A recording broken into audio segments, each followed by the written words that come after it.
So take a very, very simple C Dorian, and now B flat harmonic minor. So that's a real simple shape that you might know, just major 7, flat 13, minor third, and tonic. So C Dorian and B flat harmonic.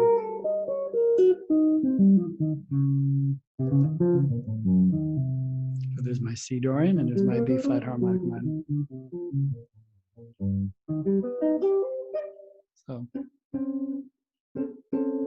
that's what I might do. So there's that flat 9 and the flat 5 together. I'm thinking that relative to a C minor. So we could also play, this next one is a little bit tricky because it's got things that you don't normally hear combined together. We talked about E flat melodic minor as both a Locrian sharp 2 or modified C half diminished that has the D natural. Or in a larger, broader sense, just think of it as a minor tonality, just play over a minor chord. Just think of it as minor 9 flat 5. So I could play E flat major, a straight up C Dorian. We've talked about some of these shapes. It's just a nice Dorian.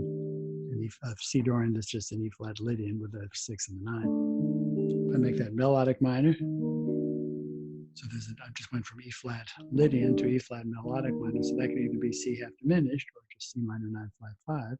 Go to E flat harmonic minor. So the scale is interesting because it's got Dorian, it's got the flat 7 of the Dorian, the major 7 of the melodic or the harmonic, and the flat 5.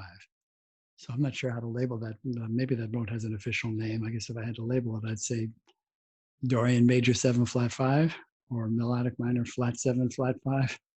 So basically we could play relative major over minor for Dorian. Just say in that same key center, just a minor third above the minor. We can play both major, melodic, and harmonic minor all over C minor. So E flat Lydian is straight up C Dorian, E flat melodic, E flat harmonic,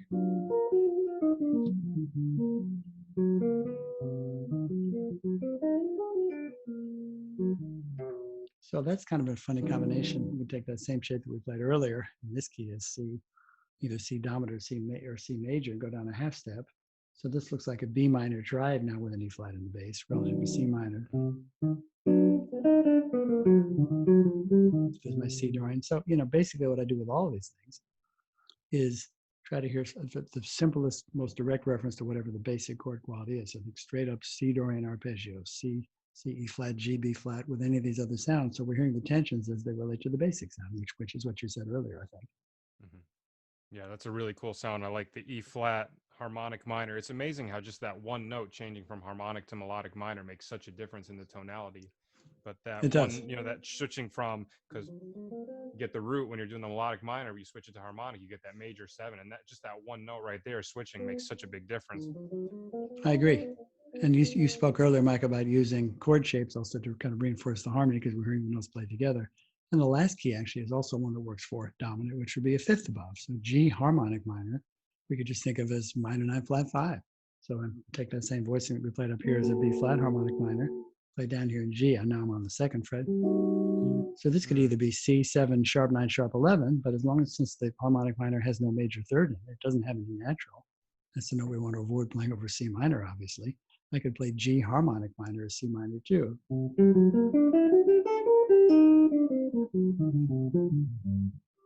So there's my C Dorian and there's my G harmonic minor.